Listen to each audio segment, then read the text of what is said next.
قبرستان جانا بہت اچھی طرح سے سمجھیں، بہت اچھی طرح سے سمجھے۔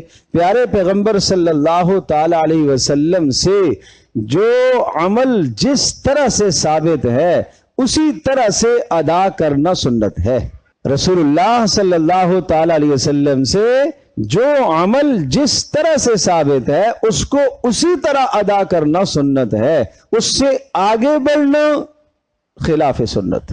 تو اب کیا مطلب ہوا؟ مطلب یہ ہوا کہ آپ اپنی پوری زندگی میں ایک مرتبہ اس رات کو قبرستان تشریف لے گئے، تو پھر مطلب یہ ہوا کہ اس رات کو قبرستان جانے کو لازم سمجھنا رسول اللہ صلی اللہ تعالی علیہ وسلم کی سنت کے خلاف ہوا۔ اور آپ علیہ الصلوۃ والسلام نے اس رات میں قبرستان میں جا کر کیا عمل کیا ہے؟ مردوں کے لیے استغفار فرمایا، بخشش کے لیے دعا فرمائی۔ آپ جائیں، زندگی میں ایک مرتبہ جائیں، گاہے بگاہے جائیں۔ پچھلے سال گئے تھے، اس سال چھوڑ دو، 2 سال گئے، تیسرے سال نہ کر دو، کبھی گئے کبھی نہیں گئے۔ لازم مت سمجھو، جو چیز لازم نہیں کی رسول اللہ صلی اللہ علیہ وسلم نے اس کو لازم اور فرض کا درجہ دینا۔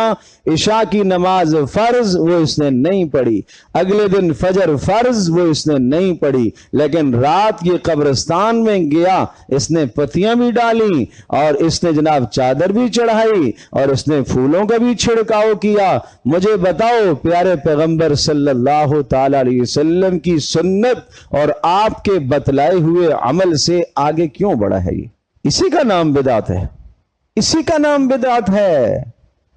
آپ نے ارشاد فرمایا، جس نے میرے دین کے اندر ایسی بات کہی، ایسی بات کی جس کو میں نے نہیں بتایا، نہیں کیا، فَهُوَ رَدٌّ، وہ مردود ہے، وہ نہیں قبول ہوگی تم سے۔ اس لیے سنت پر آؤ، استغفار مردوں کے لیے جا کے مرحومین کے لیے بخشش کی دعا کرنی ہے تو جاؤ۔ مردوں کو جانے کا حکم ہے، خواتین کو نہیں۔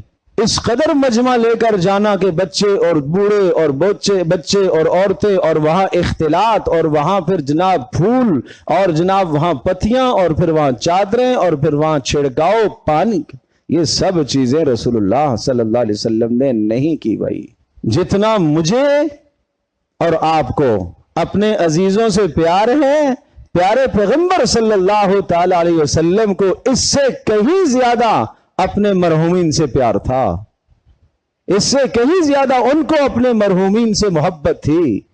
آپ کے رفقا جو آپ سے پہلے دنیا سے چلے گئے، آپ کے اعزاء اقربا جو رشتہ دار دنیا سے رخصت ہو گئے، کیا آپ کو ان سے محبت نہیں تھی؟ لیکن آج خرافات میں امت کھو گئی ہے، آج بدعات میں ہم چلے گئے، رسومات میں ہم چلے گئے، اور ان رسومات اور خرافات اور بدعات کو ہم نے دین کا حصہ سمجھ لیا۔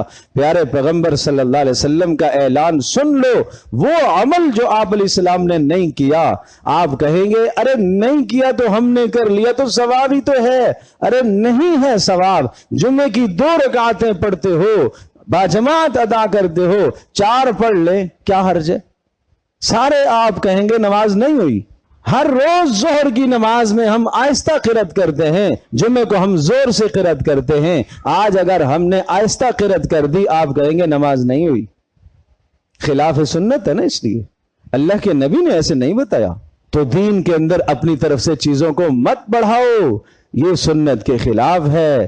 رسول اللہ صلی اللہ تعالی علیہ وسلم نے فرمایا ہے کہ قیامت میں حوض کوثر پر میں ہوں گا، اور کچھ لوگ ایسے آئیں گے کہ جو میرے پاس لائے جا رہے ہوں گے، دور سے میرے پاس آ رہے ہوں گے، اور میں کہوں گا آنے دو، ان کے چہرے چمک رہے ہوں گے۔ کیوں؟ اس لیے کہ انہوں نے وضو کیے، اعضائے وضو ان کے چمک رہے ہوں گے۔ میں کہوں گا یہ میرے امتی ہیں، لاؤ ان کو میں پانی پلاؤں۔ فرشتے کہیں گے نہیں نہیں، اللہ کے نبی آپ کو نہیں معلوم، آپ کے جانے کے بعد انہوں نے آپ کے دین کا حلیہ بگاڑ دیا تھا، انہوں نے بیچ میں رسومات اور بدعات ڈال دی تھی۔ تو میں کہوں گا سحقن لہم، تباہی ہے ان کے لیے، بربادی ہے ان کے لیے، لے جاؤ ان کو جہنم میں، مجھے ایسوں کی کوئی ضرورت نہیں۔